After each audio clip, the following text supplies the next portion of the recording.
এরপরে প্রশ্ন হলো, আমার একটা চাকরি হওয়ার সম্ভাবনা আছে কিন্তু ঘুষ ছাড়া সম্ভব নয়, তবে চাকরিটা খুব প্রয়োজন, এখন ঘুষ দিয়ে কি নেওয়া জায়েজ হবে?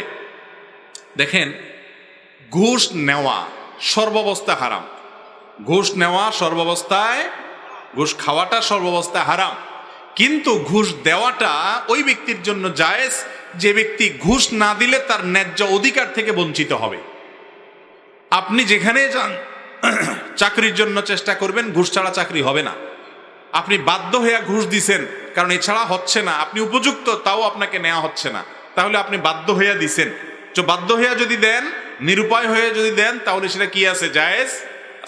কিন্তু আমাদের সমাজে আজকাল বেশিরভাগ মানুষ আমরা বাধ্য হয়ে ঘুষ দেই বা না দেই, অনেক সময় সাইদাও ঘুষ দেই। সরকারি অফিসার বেচারারা এখন আজকাল আর চাওয়া লাগে না, চাওয়ার আগেই আমরা কি দিয়ে দেই? বলি ভাই খুশি মনে দিছি, খুশি মনে। বুঝতে পারছেন?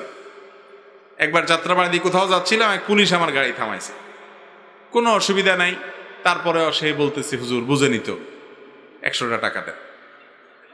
তো আমি বললাম এটা জায়েজ হবে আপনার জন্য? না হুজুর, আমি ঘুষ খাচ্ছি না, তো আপনি হাদিয়া দেন আমারে। সে আমারে মাসালা শিখাইতেছে, আমি তারে হাদিয়া দিতাম, তাহলে তার জন্য জায়েজ হবে। তো আল্লাহর অনেক বান্দা আছেন এরকম, আবার অনেক মানুষ আছে যে পুলিশ বেচারা ঘুষ চাওয়াও লাগে না, বরং উল্টা সাইদা দেয়। বিশেষ করে অবৈধ সুবিধা নেয়ার জন্য ঘুষ। ড্রাইভিং লাইসেন্স পাইতে এতদিন লাগবে, পাসপোর্ট পাইতে এতদিন লাগবে, আপনার দরকার আরো তাড়াতাড়ি, এই জন্য ঘুষ দেন।